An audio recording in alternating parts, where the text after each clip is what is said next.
All right, we should be live now. Good evening, everyone. My name is Seisha.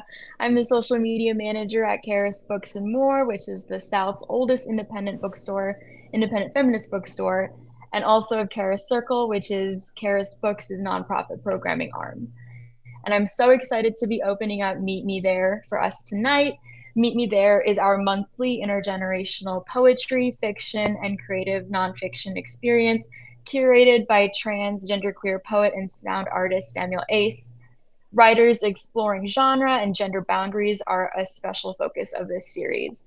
And this event actually takes place on the second Thursday of every month at 7:30 Eastern Time. Sometimes these events are in person at Karis and streamed virtually on Crowdcast, and sometimes, like tonight, they are fully virtual. So make sure you check the listing every month. This month, I want to shout out the Counter Narrative Project for co-sponsoring this event. The Counter Narrative Project shifts narratives about Black, gay, bisexual, queer, and other men who have sex with men to change policy and improve lives. Excuse me. I'm going to go ahead and introduce the host of Meet Me There, Samuel Ace, who, again, is a transgender queer poet and sound artist. His most recent books are Our Weather, Our Sea, Meet Me There, Normal Sex, and Home in 3 Days, Don't Wash, and the chapbook, What Started This Mess. Ace is the recipient of the Australia Lesbian Writer Award and the Firecracker Alternative Book Award in Poetry, as well as a repeat finalist for both the Lambda Literary Award and the National Poetry Series. Recent work can be found in Ex-Puritan, Poetry, We Want It All, an anthology of radical trans poetry, Pan America, Best American Experimental Poetry, and many other journals and anthologies. And forthcoming book-length poetic essay, I Want to Start by Saying, is going to be out in 2024. And we're very excited for that. So I'm going to pass it off to Samuel to introduce our two amazing featured poets for tonight. Of course, I wanted to welcome you both myself, and I also wanted to encourage our audience tonight to leave questions and comments for both of our poets and for Samuel throughout the night. And I'll be back to see you at the end to close out. Have fun, y'all. Thank you, Seisha. Again, I'm Samuel Ace. Seisha is going to put bios for our two amazing poets in the chat, so please check those out. I'm not going to read through the exact bios tonight, but first I want to just really thank Seisha for hosting tonight. Dartrisha Rollins, who is the master of making sure everyone knows about these readings, and E.R. Anderson, and really the entire Karis staff who have been wonderful and just such a gift to this part of the world. So just as a background to this series, I conceived it to focus on queer and trans writers who increasingly are bringing new books and creative energy into the world. One might ask, why host this particular series at one of the most radical and activist bookstores in the Atlanta area, if not nationwide? A bookstore that for close to 50 years, they're coming up on their 50th anniversary, which is unheard of for an independent bookstore, and a bookstore that features queer writers all of the time. So why do this? So my answer is that there is never enough. In this time of increasing and visible attacks and violence to trans folks, queer folks worldwide, there's simultaneously an incredible flowering of trans and queer literature. We could almost put on a reading every night and still not do justice to the abundance of work being created. Our visibility is changing lives, and it's no surprise that the violent, vocal, and even legal resistance to our work is growing louder and more desperate. So again, I say and really believe that we can't ever have enough. Karis Books has consistently provided a safe space for clarity, nuance, and honesty. And if you haven't done so already, please check out their website, where you can buy books by tonight's authors and where you can also view the event calendar. There's something happening almost every night, and most events are available virtually or live streamed.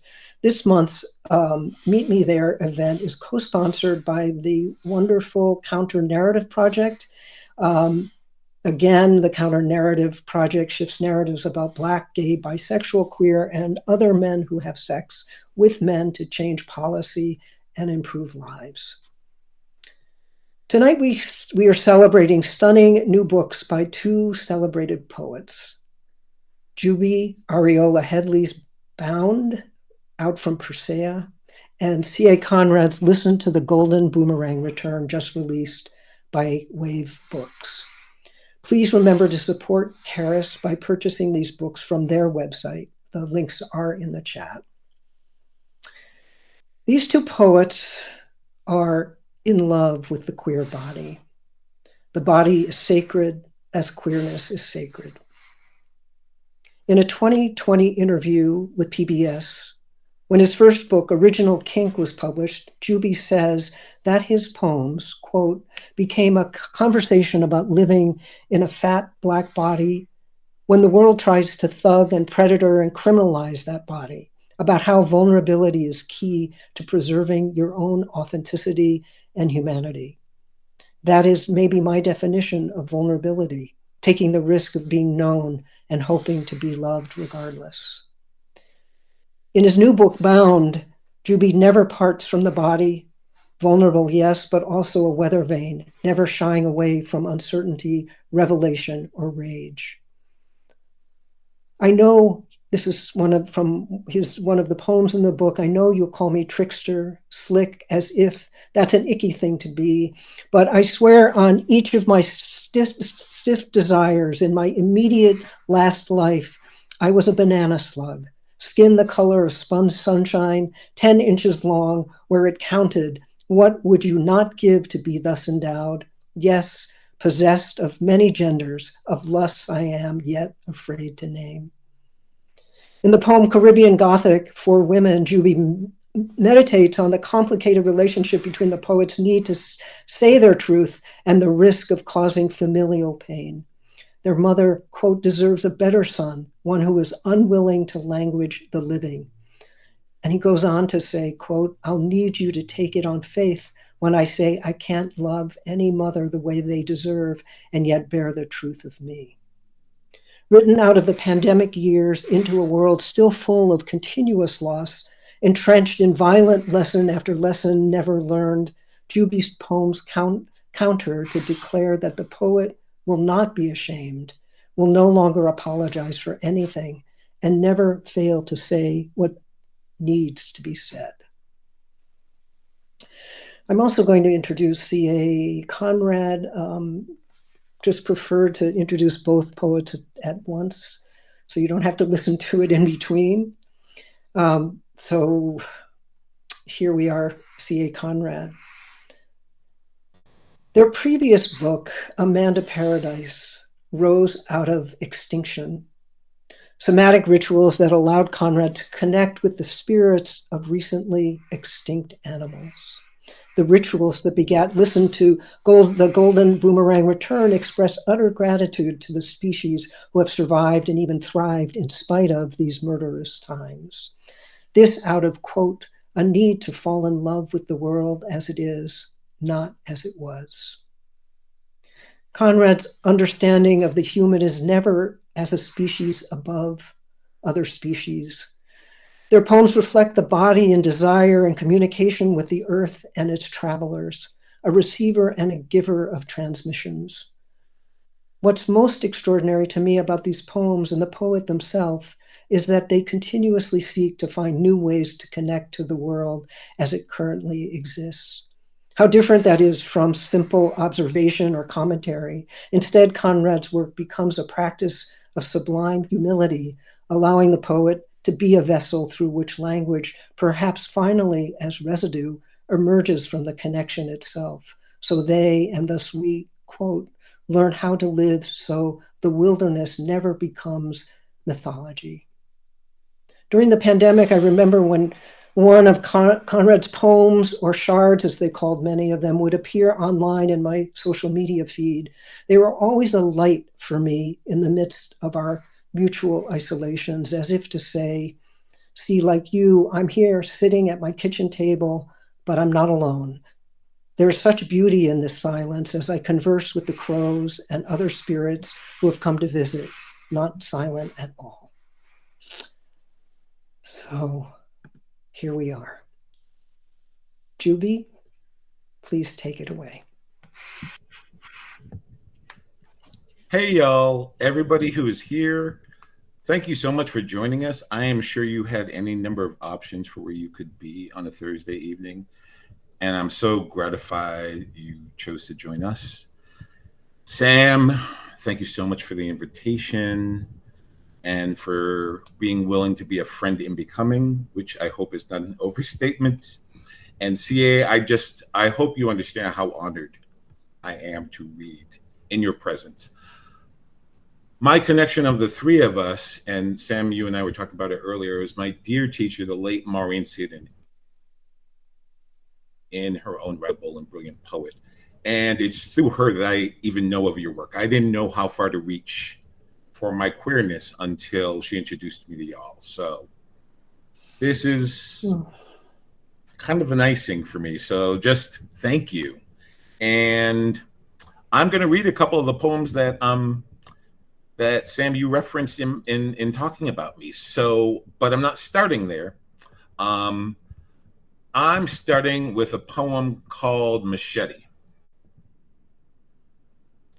Listen, my loves. The path toward liberation is thick with bramble. It'll need to be cleared, and that's long labor. And based on our history, who we've been, who can blame us for not wanting to wear a yoke, to hitch our purpose to a plow? Still, someone's got to do the work, and it might as well be the poets. So slide y'all into your long sleeves and your thigh-high boots and grab you a machete. At first, it'll feel eel to you, that tool. It'll wriggle out your hands like an ornery child, but I promise you'll hit the gist of it. I've seen a 6-year-old scamper up the full sky height of a coconut tree and freeing herself from gravity with only the muscles of her thighs claim a clutch of coconuts with a single whack. One for her trouble to nurse her thirst, the rest to market. To goddamned market. The machete's worst purpose is to clear the path. You'll need a torch, too, to burn away the underbrush, and thus matches, and next, an accelerant. Your rage will do just fine. As you clamber along, clearing your way toward birth, mind you don't trip over the helter skeletons of those who raged before you. And resist the urge to stick a finger where it don't belong, like an eye socket. You know damn well it's disrespectful. What you do when you stumble upon an ancestor is you say, not a prayer, never a prayer. A simple ashe. Then you take a sip of your coconut water right from the source in the manner of a toast. Tuck their blessing under the brim of your belonging, then be about it. Move on. Knife your way through the noise, the tangle, head straight for the capital, source of all that stench, what's been wooing you all along. Burn it. Don't think, don't blink, don't bluster, burn it all. Tender tinder for your alms. Now you're almost free. What comes next is beyond the event horizon. Not unknown, though unknown to you. Between you and that moment is doubt. There's always going to be some simp, some whimper slacking at the last gasp. They'll want to grab your coconut.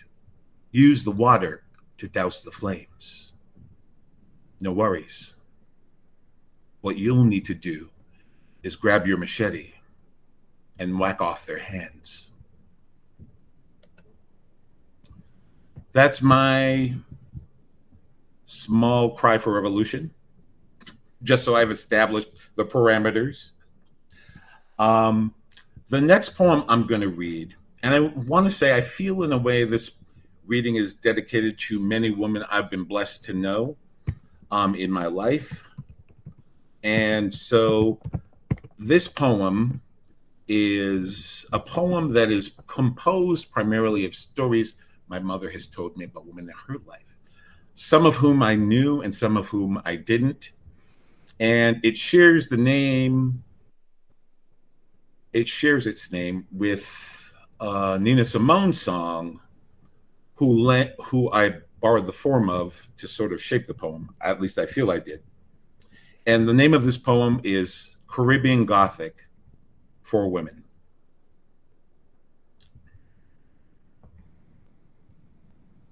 I am a child. On the dark side of the door for women. Aunt Beau will wed tomorrow, the ring around her eye, a gift crafted by the wrath of the man she'll leave in time.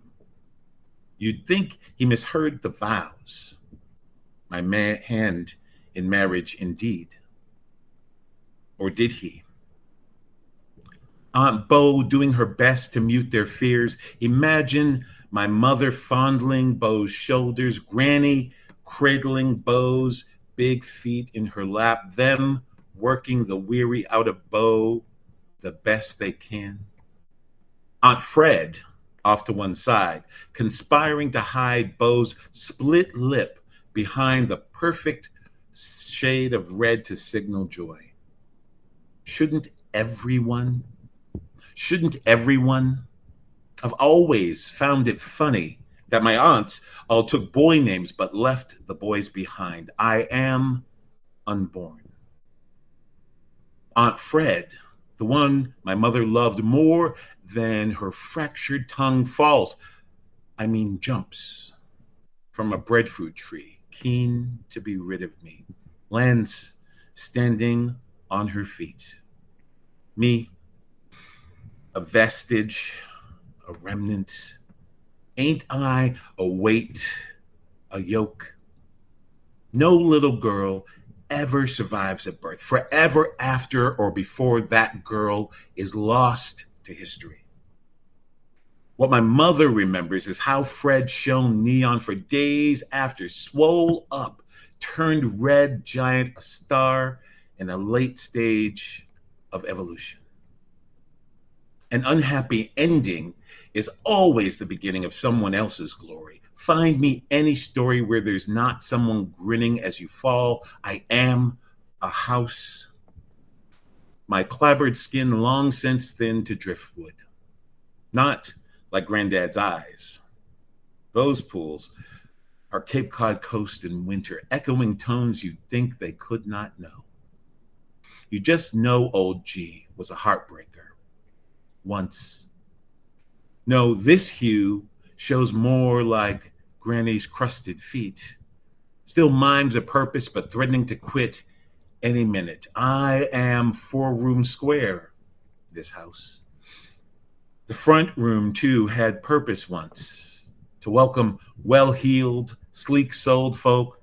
Let y'all cast your tired tails on the Satia spell. Spill some good tea. Sip Earl Grey, octaned with a mite of the finest whiskey. From brittle china cups shined to the flower patterns dulled like the silk ones in Granny's hair. Nibble on some sweet bartered for a lick of laundry or bought with next week's meat budget. Rice and peas it'll be. Again. Nowadays, no one tips through that front door. Granite steps ground to nubs like Granny's toes too treacherous for slick-soled Sunday scrubs to navigate.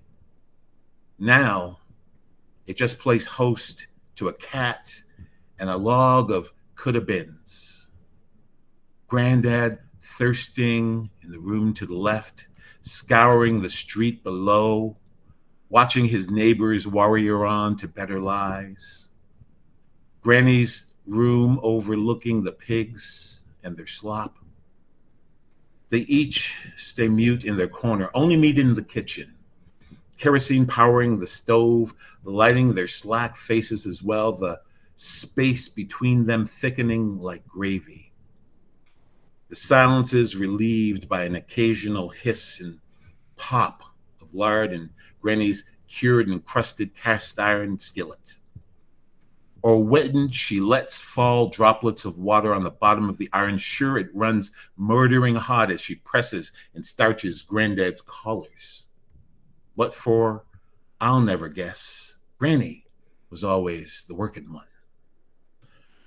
From the moment I could speak her name until the day she died, she never looked to me like she was loved. I could tell you that I loved her. But from the day she lost her voice, Granny always said, I cannot stand a fucking liar. I am a fucking liar. When my mother asks whether this poem is about me, I'll smile while sidestepping the question like so many men I didn't love. She deserves a better son, one who is unwilling to language the living. I'll use words like cipher and composite and cite creative license in the hope of straight confounding her into silence. And I'll succeed.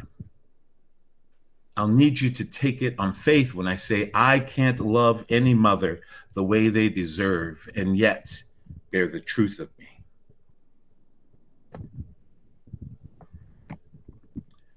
So, those are a couple of poems. They each have stories behind them, but I thought maybe I wouldn't read all the stories because then maybe I could give you more poetry.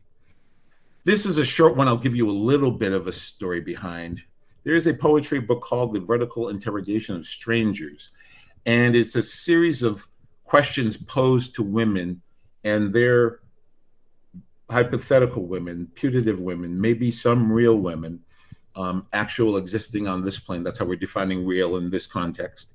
And their responses. And I use those questions as prompts for some poems. And this is one of the poems. And the name of that book, again, is The Vertical Interrogation of Strangers.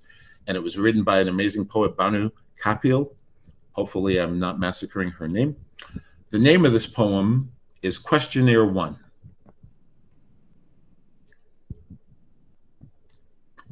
Question: who is responsible for your mother's suffering? Answer: is there ever any answer other than I am? I am. From the first time I took another thug's aching cock in my mouth, cradled it in the curve of my tongue, sank to my knees, reached up, grabbed his waist to pull him deeper into me, suckled until I tasted his hot, bitter seed, knew the sweat-soaked glow of triumph. How is this not a betrayal? Proclaiming this moment a nursing.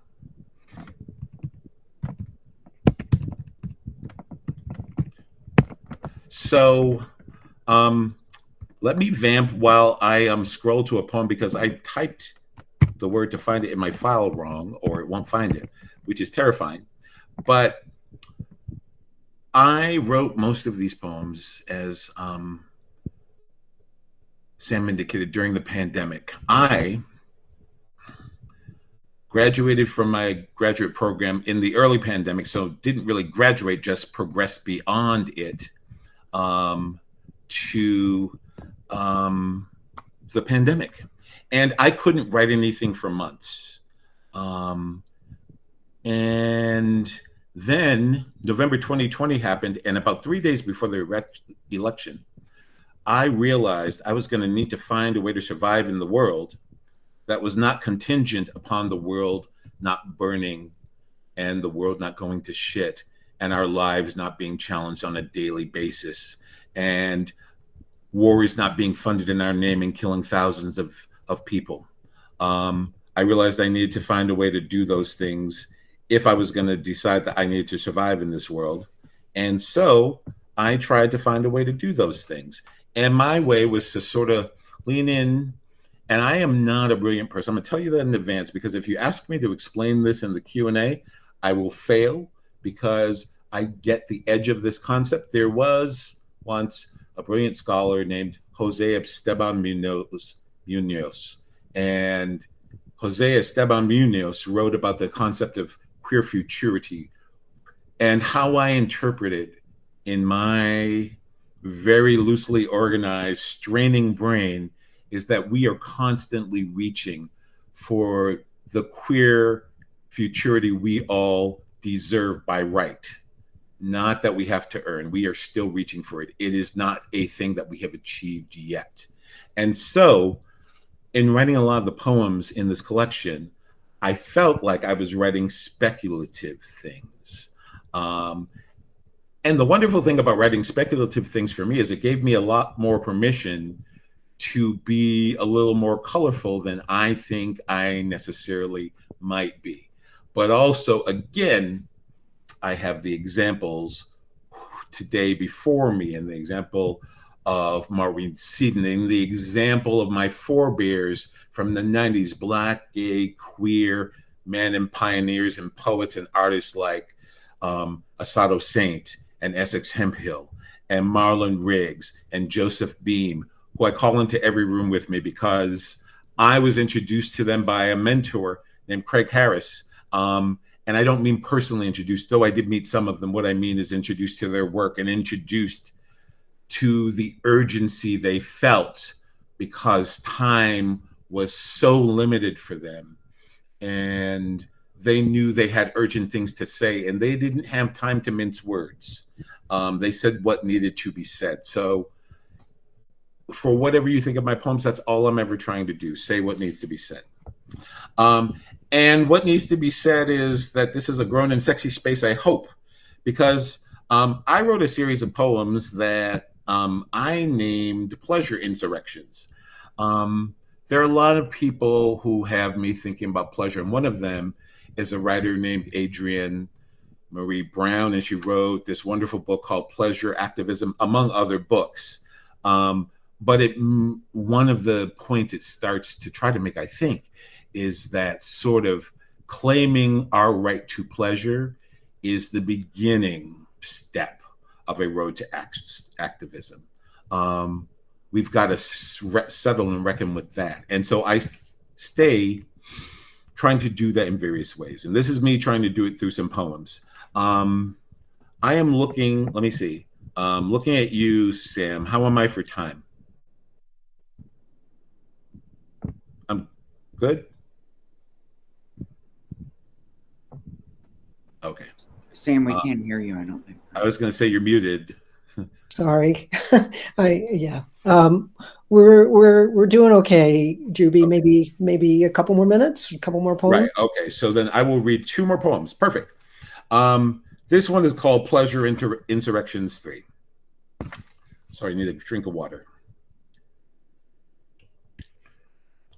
Pleasure Insurrections 3. I know you'll call me a trickster, slick, as if that's an icky thing to be, but I swear on each of my stifled desires in my immediate last life, I was a banana slug. Skin the color of spun sunshine, 10 inches long, where it counted. What would you not give to be thus endowed? Yet, possessed of many genders of lusts, I am yet afraid to name. When bent, sure, I could get myself off, but I've always preferred the touch of another. I phrase it in the singular so you won't think me a slithering thing. I know what I am, I am. In our pursuit of the fruit, we take the form of matter and myth. Let time be swallowed by the light order, by chaos conviction, by doubt entering each other as if we were not impossible. We are. I typically don't apologize for my proselytizing, but forgive me this. Before we search for signs of life on other planets, before we stipulate that there are white people in the future, how about we situate ourselves in the now? I am hungry for this day. I'm going to read one last poem as soon as I find where it is in my book, and hopefully it will show up soon. You know what? I keep forgetting these books have things called tables of contents. So that shows you where things are. Remember, books come with tables of contents. We've all learned something valuable today. All right, this is my last poem, and I will say I saw a picture that must have been set when they were both in their mid-40s of Frida Kahlo seemingly in close, intense conversation with Josephine Baker. And obviously that inspired me to write a poem named Queer Fan Fiction, Frida and Josephine at La Casa Azul. Josephine slays for days, lays the rhythmic glyph of her across the cool saltillo floor, coaxes her toes into a perfect on point, tucks the world behind her eyes, says, "Cast me however you will." Frida forgets every fickle bit of man or metal, whatever pierced her, drops to her brittle knees. Her hands too fall, unable to resist the pull of gravity to Josephine's errant belly. There, Frida traces circle after flawless circle. Josephine giggles, forgets to taut like she's expected to. Her breath expands, rises to meet the hardened tips of Frida's paint-stained fingers. I've never met a canvas that would not respond to touch, Frida whispers. Josephine begins to sing. Wanting you is my offense. You have all the evidence. Now I wait for you to sentence me. Death, Frida thinks. Death by 1,000 blisses. Frida reads like a book to Josephine, who lifts a single finger, says everything she wants to with a hook. Come. Thank you all so much. It's just been a joy. Well, thank you so much, Jubi. That was just gorgeous. Thanks for being here tonight. And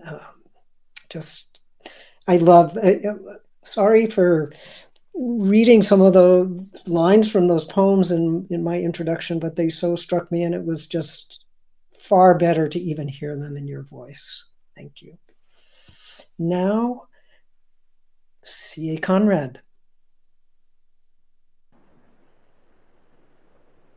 Hello, thank you very much. That was beautiful. And I wanted to, I was excited about being invited to do this, and I thought I wanted to share with you, I'm going to put over in the chat, I guess you would call it, 3 new books by these queer poets. Lovely Child by Emmanuel Xavier, A Queen in Bucks County by Kay Gabriel, and Pig by Sam Sachs. I don't know, all I do is read poetry, and I wanted to share some books that I've been reading that I really love. So I'm gonna try something where I'm gonna read the poems, but I'm gonna read them off. I'm gonna try to read them off the show. Actually, is it backwards to you when you see that? It is to me. That's what it is.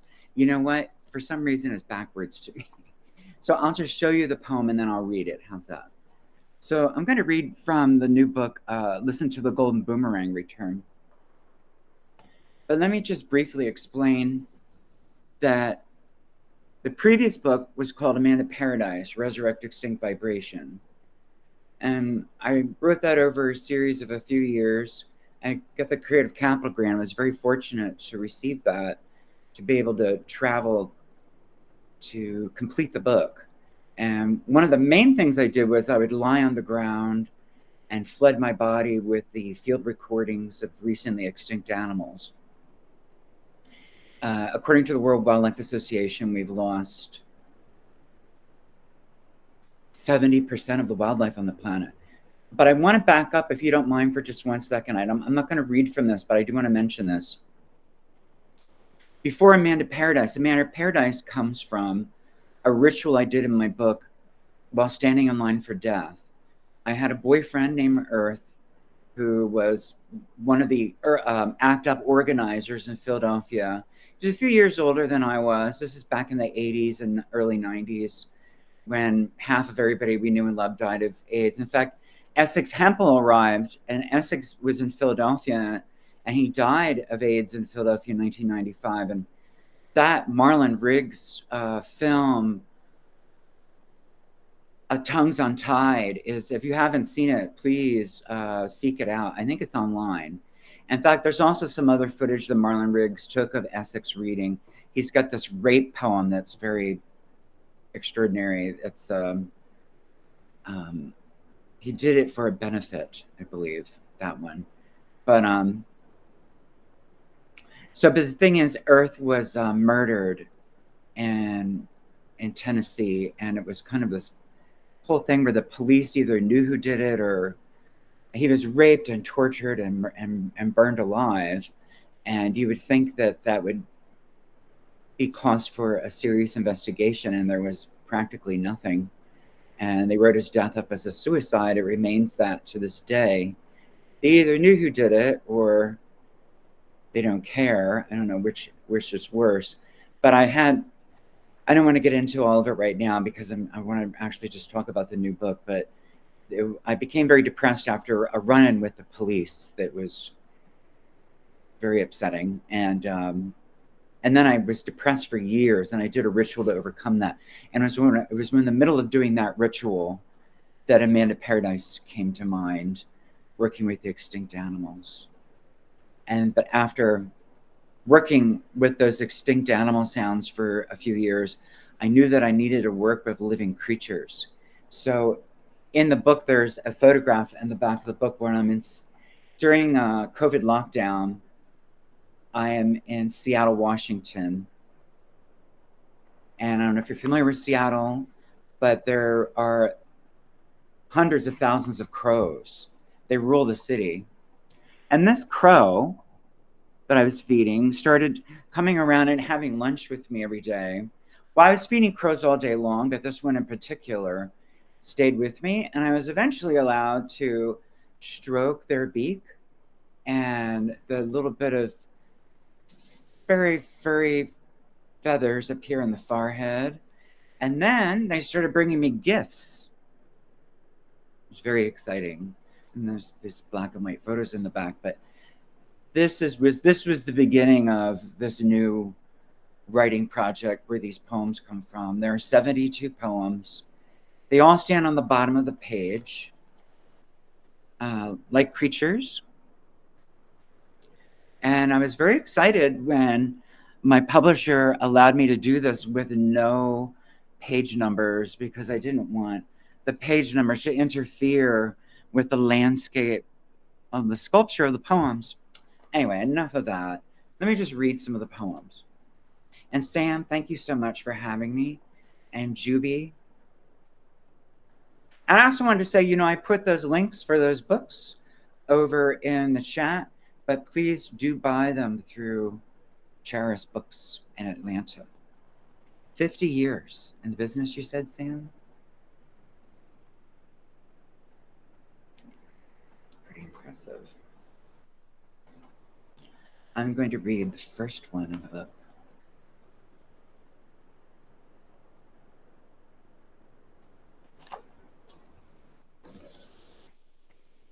Our first lightning strike was convulsive. We felt sad for our violence after exterminating wolves and bison.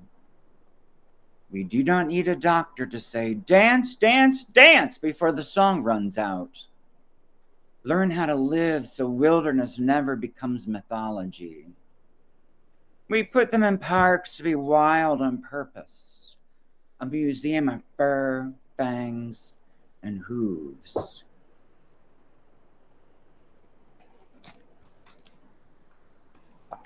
So I was literally living on the road for a decade. And during that time period was when I was writing this book. And I was seeing this man who was a truck driver, and we would travel around. We didn't travel together in his truck. We would meet in different states. So it was one of them, I loved that relationship for a while.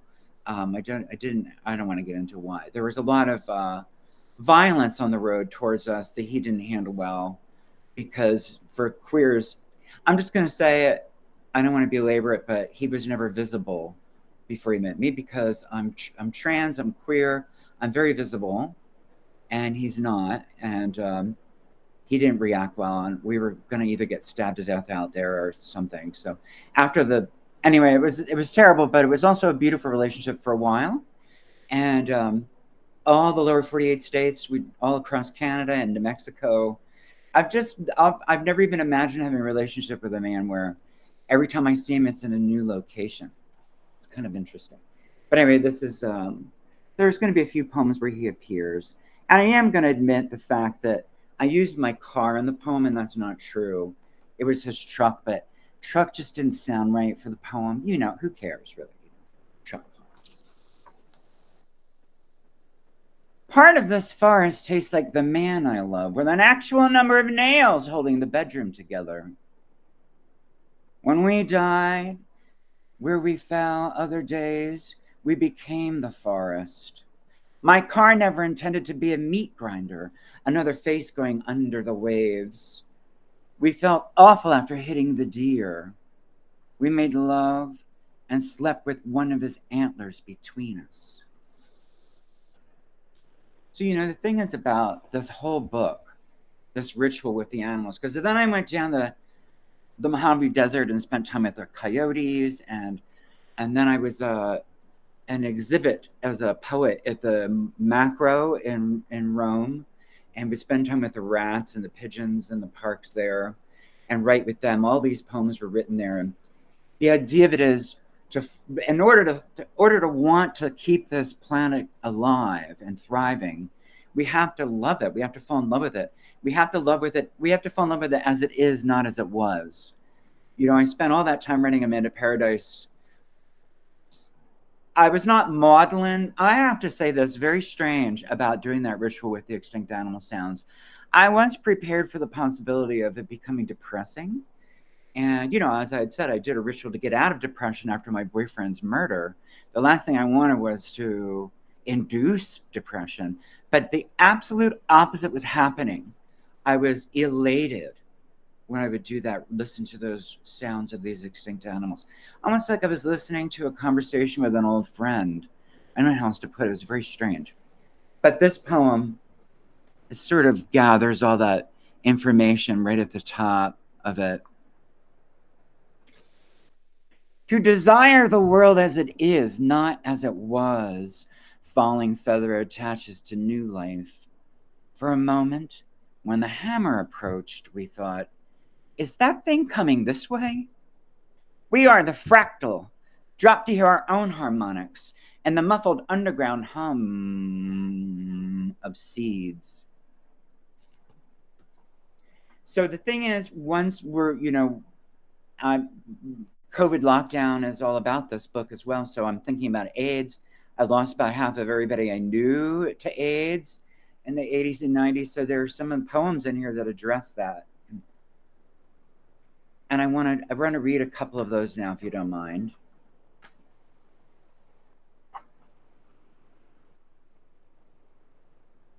This one here. Not nostalgic for 80s music. I'm reminded of helping friends overcome limits of hospital walls. Each new diagnosis loosened mortar between us. Danced to George Michael's Faith with absolute determination. Just hearing it exhausts me. I continue to live to make Jesus regret dying for my sins. And then this is the poem where the book title comes from. It comes from a dream. Do you want me to just tell you the dream?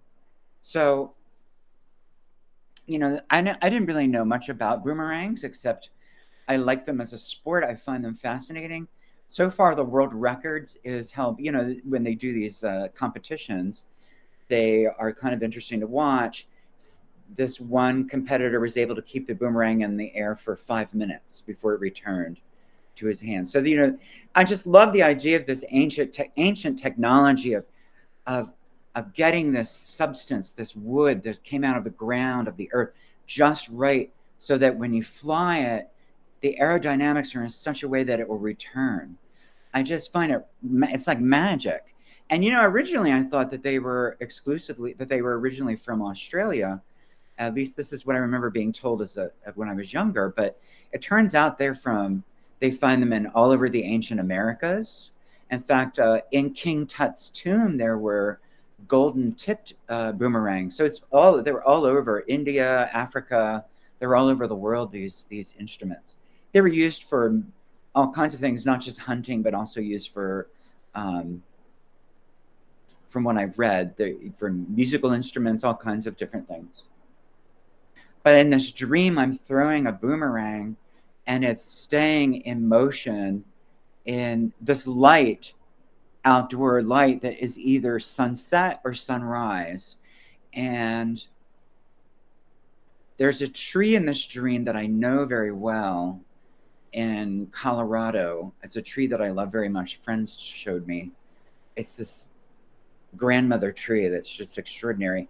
And the way the light was hitting the tree, I could tell that this was dawn, which made me very happy because that's when I do most of my best writing, poetry. And I think it's because the veil is thinnest in the morning between us and the spirit world, these ghosts that we write with. So that's exactly what this is about. I'm going to read that one. A lion meddling with mechanics of my throat. Hooks in, hooks out, eyes right, heart writes, liver writes a little more. Then I lift the pen, prepare for their answers. When speaking with the dead, listen to the Golden Boomerang Return.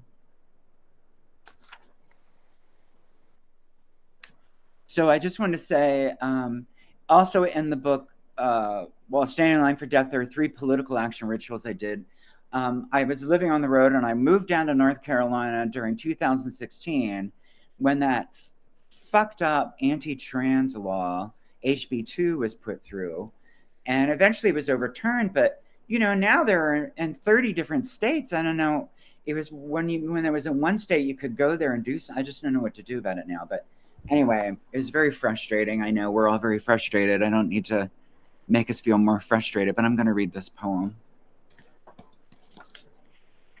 Queers will not die lonely for you witch-burning Christians of America. I conjure a loving spirit above the scorched city in my chest. My dear man, let's forget their heterosexual violence for one day. I will describe beautiful flesh you cannot see. Back of your neck, shoulder blades, photograph your asshole. You can photograph mine. Make a study for all the raped and murdered queers whose color bled from their wings. Push an empty rocking chair, then walk away.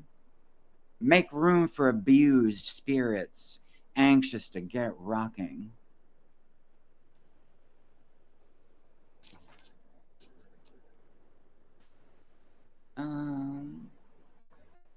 You know, I haven't read.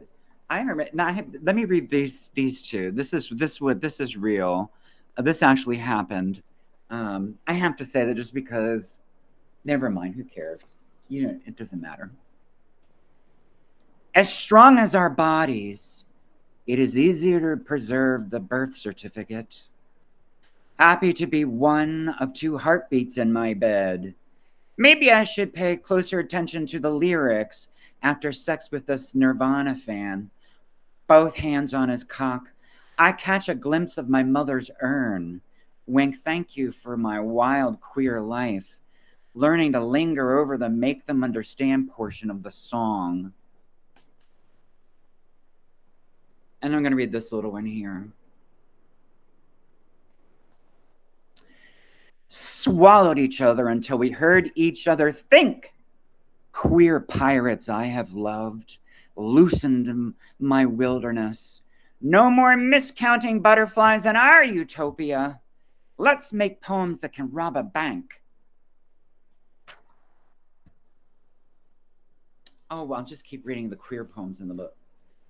It's like a mixture of like animal poems, queer poems. I don't know. This is one. This one here.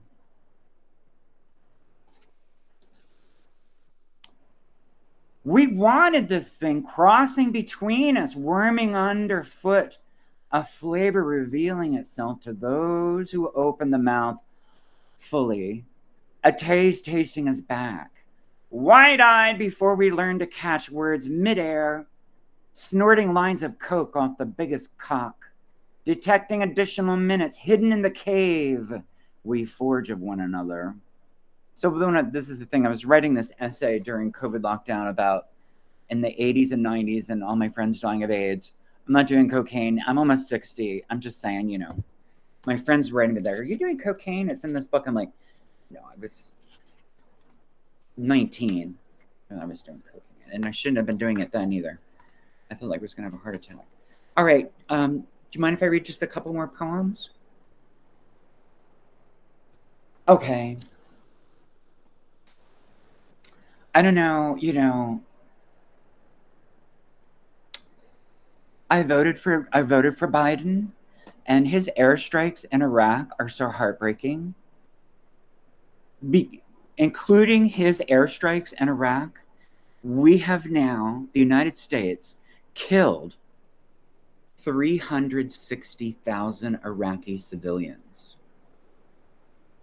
300. We're still there. We're still occupying this nation against. We have people there in their early 20s who have lived there throughout the entire American occupation. And we don't even discussing this anymore. You know, it really pisses me off. It's just like our tax dollars are paying for this extraordinary violence that never seems to stop. I'm going to read this poem right here.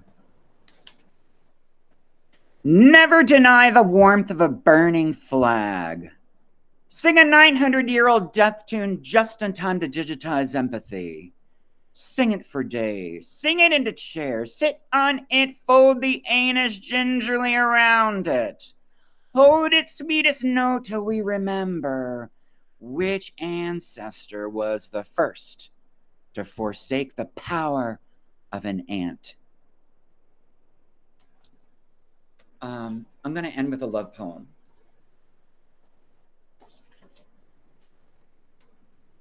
It looks like this.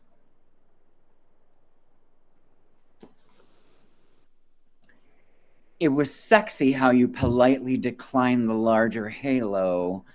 Ocean waves travel thousands of miles, never revealing the source of their power. Enough poems have been wasted on human cruelty.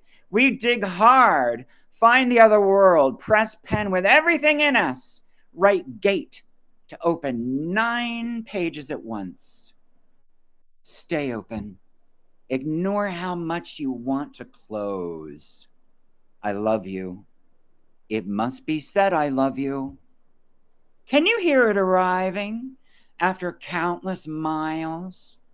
Hold my hand as we feel relief with the crashing tides. Well, crashing waves. Thank you. Wow. Thank you so much, CA and Jubi, both of you. What a beautiful evening, and just love both of your work. Thank you. So we do have a little bit of time for questions. If anyone out there who's listening has any questions, please put them in the chat. And I also think of this as a discussion. So CA and Jubi, you certainly feel very, you can ask each other questions. So we need to bring Essex Hempel back. We do need to bring Essex back. Yeah. I want, you know, there's just, you know, there are just a lot of poets who get forgotten. You know, there's so many poets, but he's one of those. I mean, when I was a kid in Philadelphia and he moved there, we were just in awe of this man. And when he died of AIDS, the whole city was mourning, the whole gay community. There were these things that were made, I forget who made them, these little things you would wear that said Essex Hempel and the birth date and death date, and you would see people wearing them around. And Right. this Dyke artist named Mary Gemini was writing music to some of his music and playing it around the city, outside in parks and things. Yeah. Beautiful. Yeah. CA, I just wanted to say that let's make poems that can rob a bank is my new mission in life, just so you know. Ooh, yeah. Before it, my favorite, and it's part of the essay part of While Standing in Line for Death. My favorite line ever was, "You don't have what it takes to be my nemesis." Oh. So, yes. Thank you so much. Thank you. Yeah, I think in both of your work, you write so much about the moment and daily acts of living in the midst of devastation. And I often learn in your work how to just take one step after another by paying attention to the moment. Can you just speak more to the act of paying attention, or even the act of will that it takes to live in these times with all of that? I think CAU started to talk about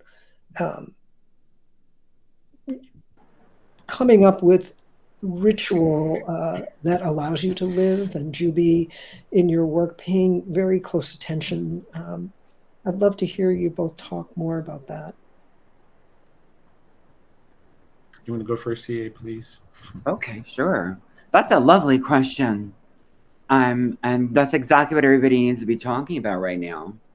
And I don't even know where to begin with it, but I'll just quickly say this, that I started writing in 1975, but I started using these rituals in 2005 because I came from factory workers. And I realized in 2005 with these new friends in the creative writing program that my writing life and I wasn't connected inside the way they were, and I didn't understand what it was. But their parents who raised them were doctors, lawyers, engineers, and I came from factory workers. And when you go to the work at the factory, you're an extension of a machine for most of your waking hours. So you shut the present off, and you live in the past and the future all day in your mind. And you hear it in their voices when you talk. They're either depressed about the past or anxious about the future. So I realized that I'd learned this coping mechanism that they had created. So I needed a new relationship with time. So which that means is these rituals are all about anchoring me in the present. So that's why I bring this up, only because that's the sort of the job I set the task is that, to be anchored in what's going on now. And I'm telling you, the first time I did these, I think it might have been the most present I'd ever been writing. I like to go to Barnes and Noble, and I don't buy anything there. I only go there because, use it like a library. Buy your books at Char's Books. But in their business section, they have the most up-to-date business books, and there's a subcategory on research. That is the new anthropology. I refer to that as the new anthropologists. They're studying our behavior, our physiology, to sell us absolute garbage, that we don't need. That's why they're studying us, because because we wouldn't want to buy it otherwise, right? So, but anyway, there's all this information that you can find out about us. And they were talking about human communication, this research, that as much as 80 to 90% of our communication with one another is nonverbal. So I put that into the ritual. The very first one I did, where I wore this long red wig I found in a dumpster behind a beauty academy that somebody dropped out of school or whatever. And it was like it was bright red. I ate red food all day and wore this red wig that was like very like half straightened and the other half permed, like really badly, like perfectly in the middle. And when I wore that wig around the city, I got a lot of nonverbal communication all day long. That's what I got to say. And that became part of the experience. I learned two things that day: that it worked. It was the most present I'd ever been writing. And the second thing was, I would have never written that poem for any other reason or at any other time. So I think that we can orchestrate our lives right now in the middle of things to stay present to what's around us. And Jubi, do you mind if I just say one more thing? Oh, no, please. I don't want to, I feel like I'm going on too long, but I wanted to mention the poet Robert Desnos, Desnos, who, this is everything to do with creativity and the power of it. He was part of the surrealists in the early 20th century. And he's denounced by Andre Breton in the Second Manifesto, whatever, who cares? Daddy Andre was not obeyed, and that's these tyrants like Andre Breton interfere with art is all I have to say.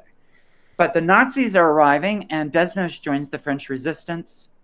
If you see any photograph of this man, he always has circles under his eyes. He's just not, really built for resistance movement, but he's going to do what he's going to do.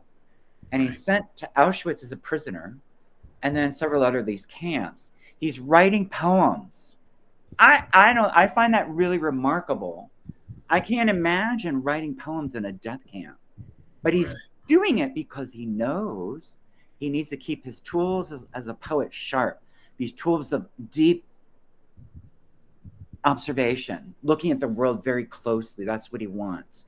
And he's studying the guards to see what the guards are doing to protect themselves from what they're doing to the prisoners. And one day the guards load them up, Desnos and the other prisoners, to take them to the gas chamber to kill them all. And Desnos jumps off that truck. He's a palm reader, he's an occultist, and he's reading their palms and using their names because they tattooed them with numbers. And he does it. He's like this magic trick that he does on the guards because he's been studying them.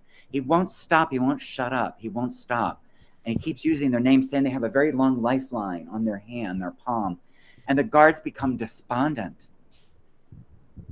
And they load the prisoners back up and send them back. And then 3 weeks later, the Allied forces liberate the camp. And we've heard from all these people who survived about the poet who rescued all these lives one day without a single bullet fired. That's the power of creativity, the power of being able to be a poet in the world. And so many people think, oh, why am I wasting time doing art? No, being creative is essential. The only way you survive is through being creative, to figure out what to do. And I feel like this is a beautiful thing that Desnos shows us. Sorry that was so goddamn long. I really didn't mean it to be. But it was necessary, so thank you. I'm not sure what I would add to that. I think that's so well spoken and eloquently said. I mostly will say I try staying to write in the moment too, because I have had wonderful examples from other poets. But I think it's an inward looking out. It's an exercise in being inward looking up. It's also an exercise on sort of being above. I mean, I am keenly aware of the ways in which the world is constantly attacking our personhood, and I think it's most maybe impactful showing somebody's personhood through the moments of their lives. I get very invested in capturing moments that amplify something about a person or a place or a thing. So that is a lens I can turn on to me and us, and I have many us's I define myself as being a part of, many communities, but it's also something I can reflect back onto the oppressor, to the war machine, to capitalism. There are moments, I mean, I'll say this, I don't know how all this is related, but I was very depressed during the pandemic. I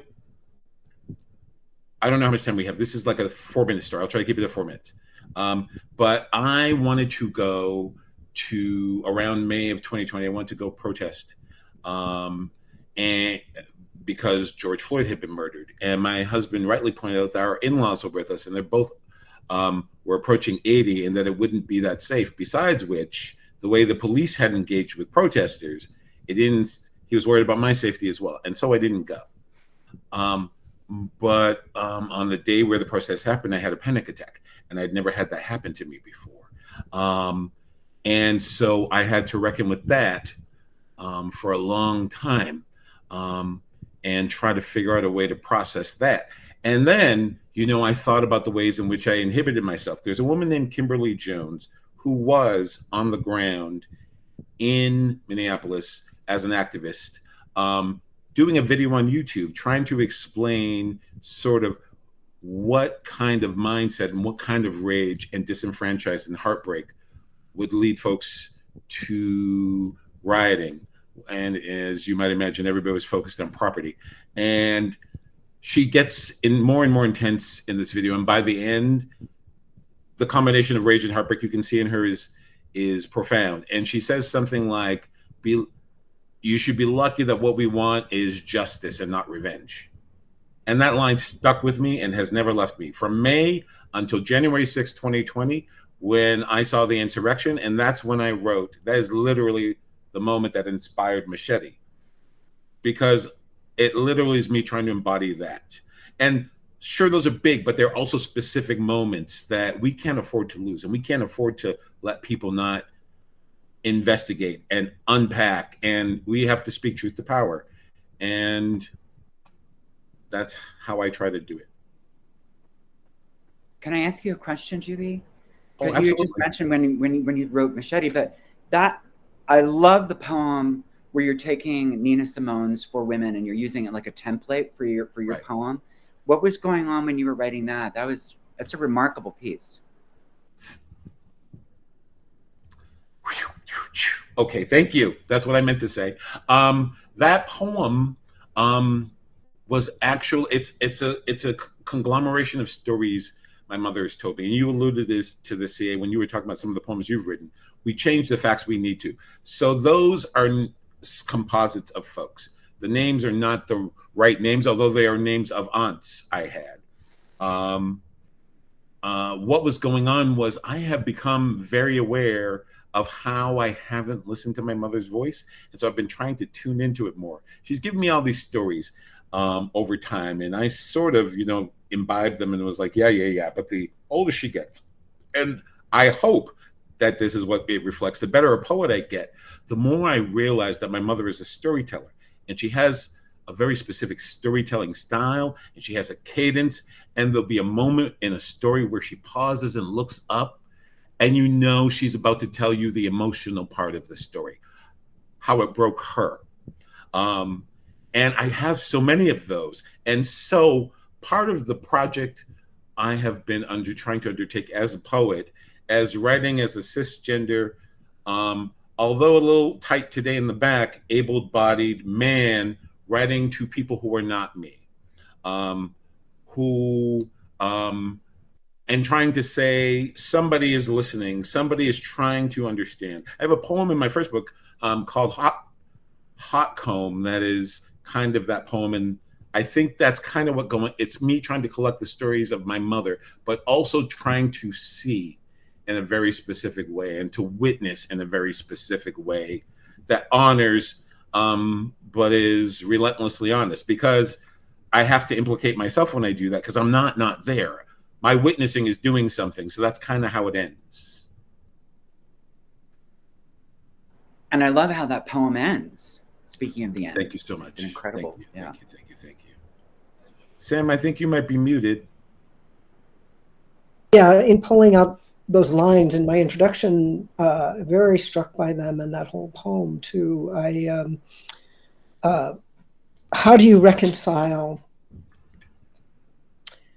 which you seem to question or certainly point to in that poem, the familial and being yourself, and knowing that might be painful or hurt the people that you are speaking about?